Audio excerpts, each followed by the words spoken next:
जय माँ समलेई। इटा थिला मंगलवार दिन डिनर वीडियो। डिनर में करी डालमा रुटी क्षीर। तो यहाँ नेक्स्ट दिन जेनटा कि आज बुधवार दिन सकाल वीडियो ठाकुर पूजा करदे।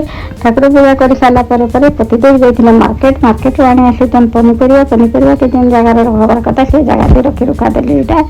तापर आज जेहेतु 12टा बेले टे ननभेज ना भी भल लगे। तो बहुत दिन आम गोटे माछ भी नहीं तो एक्चुअली माछ हेल्ले कहीं मोटे एसिड हो बांति बुता हो तो एक्चुअली मुझे रांधि ना पारे। तो बहुत दिन छुआ पिला समस्ते भी इच्छा कर माछ तरकारी टे तो छुआ मान इच्छा के नहीं तो कॉलेज जाकरी तो यहाँ खंभ आलू भी देखी जेना माछ तरकारी करवा लगे भी बहुत इच्छा है तो एना करदेली।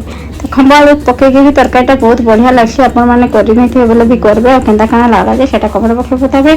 तो यहाँ बाड़ी बुड़ा देली ना भात चटनी पियाज इटा माछ आउ खंभ आलू पड़ी तरकारी इटा माछ मुंड पड़ी पुई घाट आज लंचटा एतकी थिला। तो वीडियो आज बेसी लंबा नहीं करवा एंड कर